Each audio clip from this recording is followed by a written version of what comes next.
Now, ironically enough, I spent most of the day working on a video talking about how Disney and Lucasfilm could turn this whole situation with Star Wars Theory and his Vader fan film into a positive if they'd be willing to step up to the plate and go to bat for him.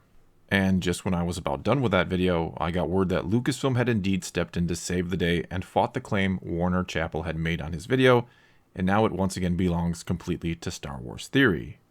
And what I really didn't understand about this whole situation, and what I talked about extensively in the video I was going to post, is how could a supposed third party, and many were saying Warner Chappell is not owned by Disney and has nothing to do with them other than a licensing agreement.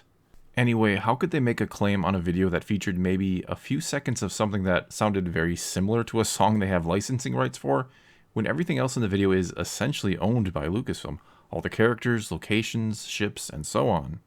And though I'm obviously no lawyer, that sounded like a pretty flimsy claim at best. I mean, why couldn't Lucasfilm just say, we have more of a claim to this video than you could ever hope to have, and shut them down? Or at the very least, take a majority of the revenue generated and donate it to a charity of Star Wars Theory's choosing, or something along those lines at least.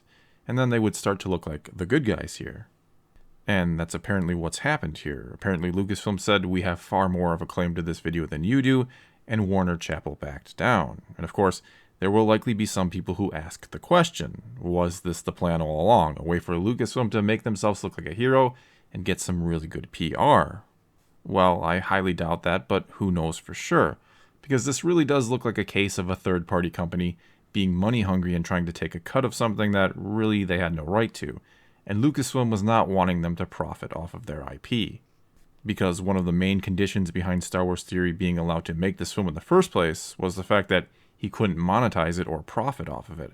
So I can't imagine Lucasfilm was all too pleased that someone else was now profiting off of it. And whereas Warner Chappell felt inclined to bully Star Wars Theory and informed him that he'd lose if he tried to fight their claim, which he almost certainly would have, they didn't feel so confident going up against Lucasfilm. And in my initial video covering this, I was very critical towards Disney when this may not have been their fault. And if I reported things inaccurately, that's my bad and I should do better. You have my apologies for that. However, one of the main points I was trying to make in the first place was, this whole thing doesn't happen. This doesn't explode into a PR nightmare if Disney and Lucasfilm had handled the previous year far better than they did.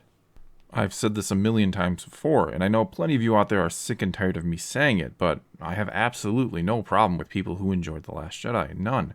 Personally didn't enjoy it myself, but it's fine if you did. I'm not going to hate or attack people for liking a movie I didn't like. That's just silly and childish. Which is where the problem comes in, because in turn, I don't want to be attacked for not liking a movie. And in the past year, I've read literally tens of thousands of comments on my videos concerning The Last Jedi, and a lot of them have come from people who did indeed enjoy the movie. And a lot of those, the vast majority in fact, are presented in a very respectful way, and they argue their case for the movie in a civilized manner. Others have been a bit more heated or defensive of the movie, and I can respect their passion, and I responded to them with a bit of passion of my own. While only a tiny fraction of the comments I've read in defense of The Last Jedi have been flat out mean-spirited towards me or others who didn't like the movie. This then leads to the obvious conclusion. Everyone who loves The Last Jedi is just angry, irrational, and they're all idiots who have no idea what good Star Wars is. I'm of course kidding. Instead, this leads to the logical conclusion that the vast majority of people who like the movie are good, decent people who just have a different take or opinion on a movie.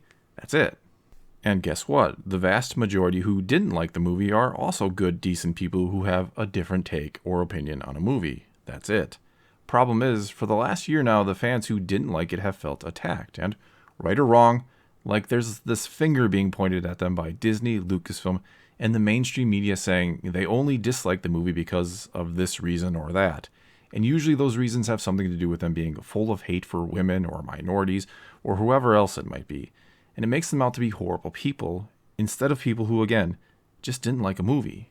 And for a year now, these fans have been bombarded with this over and over. They've been told they disliked a movie for the wrong reasons and that they're bad people for it.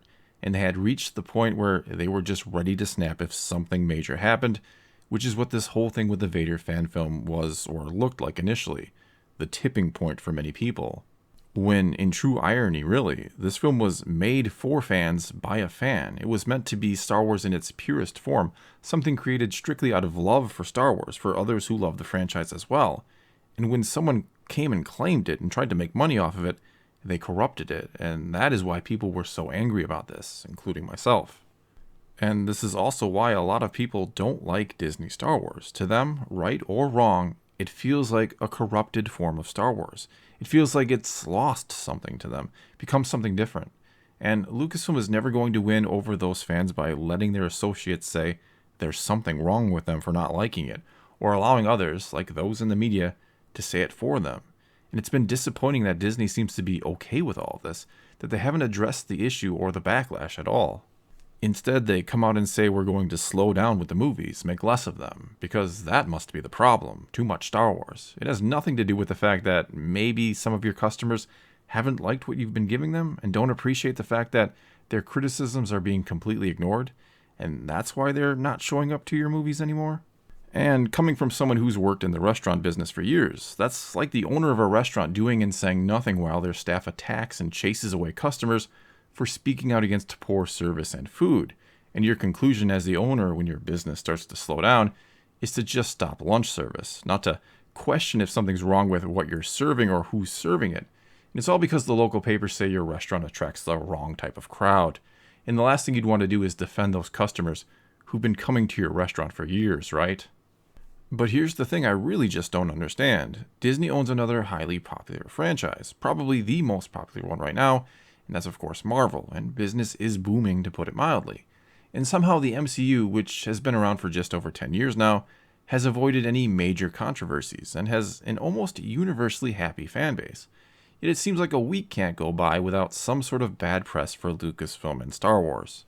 And just like with Star Wars, Disney seems to be rather hands-off with Marvel, letting them mostly do their own thing, which seems to point to the fact that Kevin Feige and company at Marvel Studios have their, shall we say, stuff together, while something is just not working at Lucasfilm and needs to be fixed. Disney really needs to step up and assure the fans things will be ironed out at Lucasfilm. Instead, we get almost complete silence, and when they do speak, it's to tell us Kathleen Kennedy gets her contract renewed for 3 more years, followed shortly thereafter by an announcement of a slowdown in terms of the movies. In closing here, I started this year off trying to turn my focus back to Star Wars itself, and less on all the things that go on around it, and that's still basically the game plan, though I won't shy away from talking about anything Disney and or Lucasfilm may do, or not do. Basically, I'm going to try and stay optimistic, yet realistic going forward, and I'm not going to turn a blind eye to all the problems in this franchise, or to any new ones that may arise. Well, that's all I've got for this time, and now I'm oh so curious to hear from all of you on this. Is this a conspiracy to get Lucasfilm some good press, or is it really them stepping up to do the right thing? Or is it neither one? Let me know what you think in the comments below, and let's talk some Star Wars. And until next time, thanks for watching.